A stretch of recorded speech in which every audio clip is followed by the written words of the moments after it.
Bagaimana mungkin seorang paman bisa begitu membenci keponakannya hingga rela melihatnya menderita? Bagaimana pula seorang wanita terpandang bisa terlibat dalam perbuatan keji tanpa rasa bersalah? Inilah kisah nyata Abu Lahab dan Ummu Jamil, dua orang yang namanya diabadikan dalam Al-Quran, bukan karena kebaikan mereka, tetapi karena keburukan mereka. Mari kita simak bersama bagaimana keserakahan, kebencian, dan kesombongan menghancurkan mereka. Inilah kisah yang penuh dengan pelajaran berharga, hanya di Kolbutub.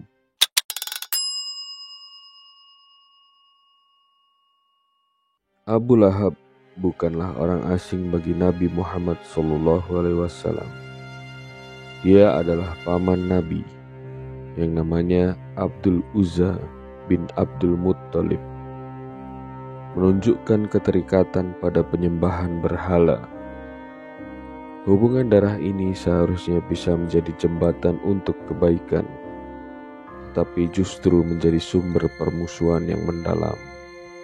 Sikap Abu Lahab yang penuh kebencian ini sebenarnya sangat ironis. Sebagai paman, Abu Lahab menyaksikan tumbuhnya keponakannya, bahkan mungkin menjadi saksi bagaimana akhlak mulia Nabi Muhammad SAW. Namun, begitu risalah Islam disampaikan, Abu Lahab melihatnya sebagai ancaman besar bagi kedudukannya sebagai pemuka Quraisy. Dalam budaya Arab, kekuasaan dan kehormatan adalah segalanya. Dakwah Islam yang mengajarkan persamaan dan keadilan sosial mengancam elit Quraisy yang terbiasa dengan hierarki sosial yang menindas. Kebencian Abu Lahab murni karena keserakahan duniawi. Satu hal yang menarik adalah permusuhan Abu Lahab terhadap Nabi bukan karena agama itu sendiri, tetapi lebih kepada ketakutannya kehilangan pengaruh. Abu Lahab adalah salah satu pemimpin Quraisy yang sangat kaya dan dihormati. Ketika Nabi mulai mengajarkan Islam, ajaran ini langsung mengancam posisi orang-orang seperti Abu Lahab. Islam mengajarkan keadilan, kesetaraan, dan bahwa semua manusia mempunyai kedudukan yang sama di hadapan Allah. Hal ini tidak sesuai dengan kepercayaan Abu Lahab yang mendasarkan status sosial pada kekayaan dan keturunan. Abu Lahab menolak tawaran Nabi beberapa kali. Riwayat menunjukkan bahwa Abu Lahab pernah diberikan beberapa kali kesempatan untuk memperbaiki sikapnya.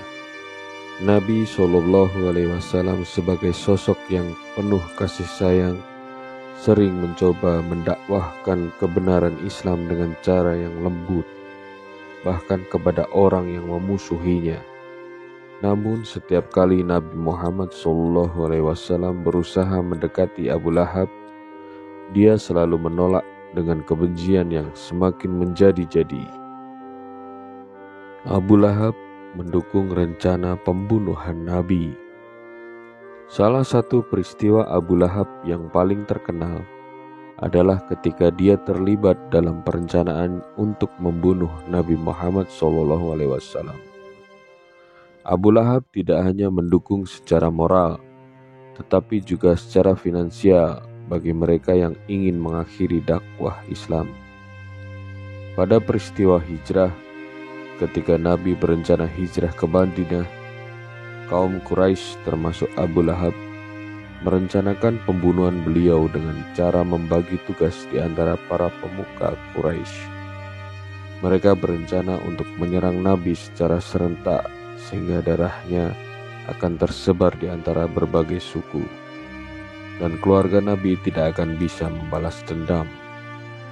Namun Allah melindungi Nabi Muhammad SAW dan rencana itu gagal. Fakta ini menunjukkan betapa besarnya kebencian Abu Lahab hingga ia rela menyetujui pembunuhan keponakannya sendiri. sesuatu yang sangat jarang terjadi dalam budaya Arab saat itu, di mana keluarga biasanya sangat dilindungi. Ummu Jamil, sosok pengadu domba yang berbahaya. Tidak hanya Abu Lahab yang aktif dalam memusuhi Nabi, tetapi juga istrinya Ummu Jamil. Sosok Ummu Jamil ini juga sangat berpengaruh dalam menghasut masyarakat Quraisy agar memusuhi Nabi.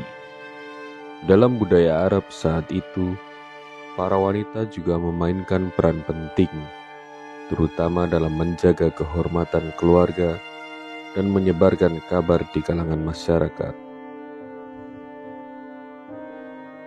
Ummu Jamil adalah wanita yang dikenal licik dan jago dalam menyebarkan fitnah.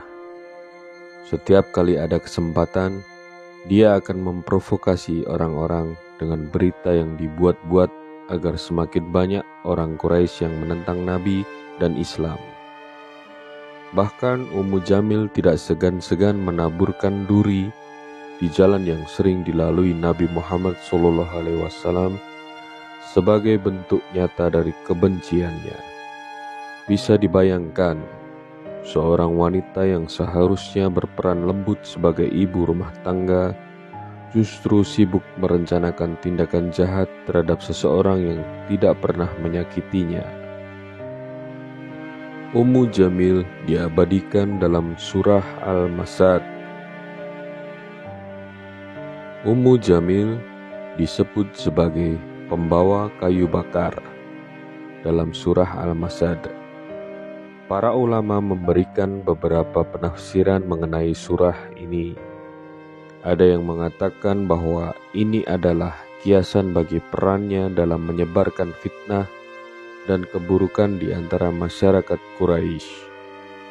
Kayu bakar dalam arti ini adalah setiap kata-kata dan tindakan yang ia gunakan untuk memperbesar api kebencian terhadap Nabi Muhammad SAW. Ummu Jamil sering membanggakan posisinya sebagai istri seorang pemuka Quraisy. Dia menganggap kekayaannya sebagai bukti dan kehormatan dan kehebatannya. Namun Allah menjelaskan dalam surah Al-Masad bahwa kekayaan dan kedudukan duniawi itu tidak akan menolongnya dari azab yang akan ia terima di akhirat nanti. Ketika surah Al-Masad diturunkan, Ummu Jamil merasa sangat tersinggung. Ia merasa bahwa penghinaan ini terlalu besar untuk diterima. Dalam beberapa riwayat dikatakan bahwa Ummu Jamil membawa sebuah batu besar untuk dilemparkan kepada Nabi Muhammad.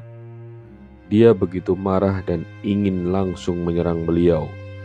Namun Allah melindungi Nabi Muhammad sehingga Ummu Jamil tidak bisa melihat beliau, meskipun Nabi Muhammad berada sangat dekat dengannya. Setelah memahami kisah tragis Abu Lahab dan Ummu Jamil, ada beberapa pelajaran moral yang sangat penting yang bisa kita renungkan. Salah satu pelajaran terbesar dari kisah ini adalah bahwa kekayaan dan status sosial tidak menjamin keselamatan di dunia maupun akhirat. Abu Lahab dan Ummu Jamil merasa aman dengan harta dan kekuasaan mereka. Namun pada akhirnya hal itu justru menjadi sumber kehancuran mereka. Dalam kehidupan modern pun, kita sering terjebak dalam ilusi bahwa uang dan kekuasaan adalah segalanya. Padahal keduanya tidak ada artinya tanpa iman dan perbuatan baik. Kebencian yang tidak beralasan terhadap kebenaran adalah sesuatu yang berbahaya. Abu Lahab dan Ummu Jamil adalah contoh orang-orang yang tenggelam dalam kebencian tanpa dasar. Mereka tidak hanya memusuhi Nabi Muhammad, tetapi juga ajaran Islam yang pada dasarnya membawa rahmat dan keadilan bagi semua orang. Kebencian ini tidak hanya merusak hubungan mereka dengan Nabi Muhammad, tetapi juga menghancurkan mereka secara perlahan-lahan di dunia dan di akhirat.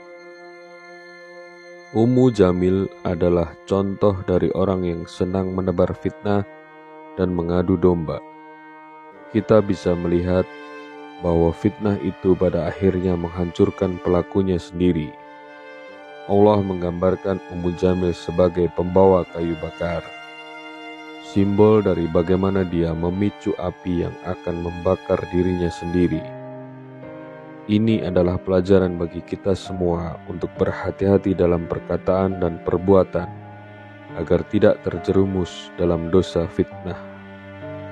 Meskipun Abu Lahab dan Ummu Jamil memusuhi Nabi Muhammad tidak pernah menanggapi mereka dengan kebencian yang sama. Beliau terus bersikap lembut dan penuh kasih sayang, bahkan terhadap orang-orang yang ingin membunuhnya. Hal ini menjadi pelajaran bagi kita tentang bagaimana menghadapi orang yang memusuhi kita dengan cara yang bijak dan penuh kesabaran. Kisah Abu Lahab dan Ummu Jamil mungkin telah berakhir berabad-abad lalu, tetapi pelajarannya masih hidup hingga hari ini. Sebuah kisah yang mengajarkan kita tentang bahaya kesombongan, kebencian, dan fitnah. Kisah yang menunjukkan bahwa tidak ada yang abadi kecuali kebenaran. Mari kita renungkan dan tanyakan pada diri kita sendiri, apakah kita ingin menempuh jalan yang sama seperti mereka, atau kita memilih untuk menjadi hamba Allah yang setia pada kebenaran dan kasih sayang. Terima kasih telah menyimak. Semoga Allah selalu memberikan kita hidayah untuk berada di jalannya. Sampai jumpa di video selanjutnya, hanya di Kolbutub. Wassalamualaikum warahmatullahi wabarakatuh.